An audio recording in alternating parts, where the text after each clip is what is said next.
আজকে আমার যখন পরিচিতি দিচ্ছেন তখন আপনারা বলছেন বিদায়ী সংসদ।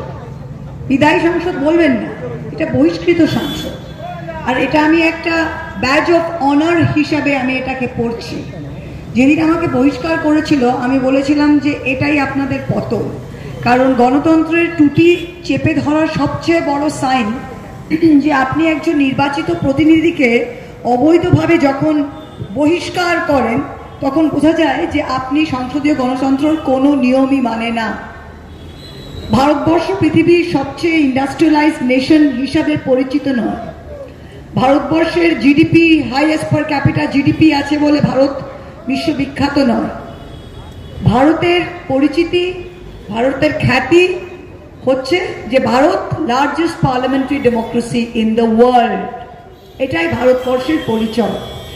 ভারতের মানুষ গরিব হোক, খেটে খাওয়া হোক, পিঠে কাপড় না থাকুক, একবেলা ভাত খায়, কিন্তু 5 বছরে একবার সে কিন্তু রাজা মহারাজা।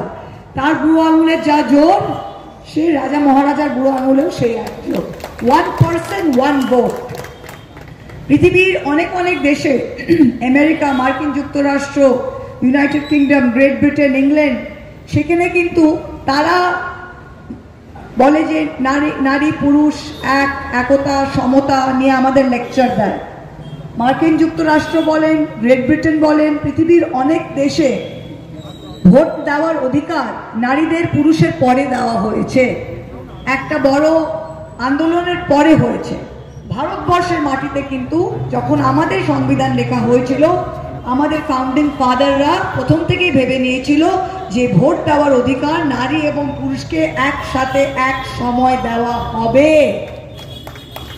তাই ভারতবর্ষের পরিচিতিটা আলাদা, ভারতবর্ষের বিশ্বের স্টেজে আলাদা পরিচয়।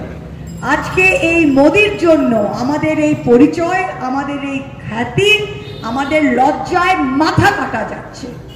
আজকে আমি আপনাদের সামনে দাঁড়িয়ে আছি, আমি একটা জলজ্জান্ত উদাহরণ যে ভারতবর্ষের গণতন্ত্র, লোকে বলে না হিন্দু খতরে মে হ্যাঁ, বিজেপি বলছে হিন্দু খতরে মে নেই হ্যাঁ, লোকতন্ত্র খতরে মে হ্যাঁ, হিন্দু খতরে মে নেই হ্যাঁ, সংবিধান খতরে মে হ্যাঁ। কারণ একজন জনপ্রতিনিধিকে, একজন পার্লামেন্টারিয়ানকে ভারতবর্ষে 78টা মহিলা সাংসদের মধ্যে আমি একজন, 135 কোটি মানুষের মধ্যে আমি 78-এর একজন মহিলা সাংসদ, আমাকে সরাবার কিন্তু খালি দুটো পদ্ধতি আছে।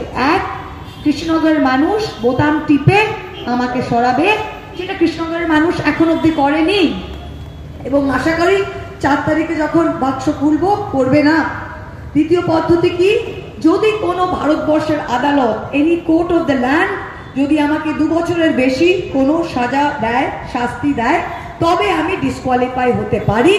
কোনো সাজা তো দূরের কথা, কোনো চার্জশিটও ফাইল হয়নি। তাই আমাকে আপনি বহিষ্কার করতে পারেন না। গলার জোরে 303টা এমপির একা সংখ্যাগরিষ্ঠতা দেখিয়ে, ব্রুট মেজরিটি দেখে অবৈধভাবে আপনারা একটা কুরুসভার মাধ্যমে, আপনারা তো দিনরাত রাম রাজ্য, রামকে তো আপনি ভূত এজেন্ট বানিয়ে নিয়েছেন। দিনরাত আমাদের রামায়ণ রামায়ণ রামায়ণ রাত্রে শেখাতে আসেন মোদিজি। 8ই ডিসেম্বর যেটা হয়েছিল ভারতবর্ষের পার্লামেন্টে, ওটা কুরুসভাতে পরিণত হয়েছিল। অন্ধ ধৃতরাষ্ট্রের মতো লোকসভার স্পিকার ওম বিড়লা, আমি যা খবর পাচ্ছি, ন ব্যাঠিয়ে করে আমাকে 5 বছর মাথা খারাপ করলো। এখন নাকি কোটার মানুষই তাকে ন বলে বসিয়ে দিচ্ছে, যা এখন অব্দি খবর আছে। সে অন্ধ ধৃতরাষ্ট্রের মতো ওম বিড়লা ওখানে বসেছিল। আর দুর্যোধন দুঃশাসন যেরকম গিয়ে দ্রৌপদীর চুলের মুঠি নিয়ে তাকে বস্ত্রহরণ চিরহরণ করার চেষ্টা করলেন, দাদা তারকদা বলছিলেন যে শ্রীকৃষ্ণকে দ্রৌপদী বলেছিলেন যে আমার দায়বদ্ধতা আছে বলে আমার অধিকার আছে। ঠিক সেই কথা দ্রৌপদী কিন্তু শ্রীকৃষ্ণকে বলেছিলেন যে আমাকে বাঁচাও। শ্রীকৃষ্ণের হাত তার ওপরে ছিল বলে দুঃশাসন মূর্ছে গেল, শাড়ি কিন্তু খুলল না। আমাকে ঠিক সেইভাবে তারা চিরহরণ করার চেষ্টা করেছিল। ভারতবর্ষের মানুষের হাত, বাংলার মানুষের হাত আমার মাথার উপর ছিল বলে কিচ্ছু করতে পারেনি। বলছো খতম হয়ে গেল ও ছড়িয়ে।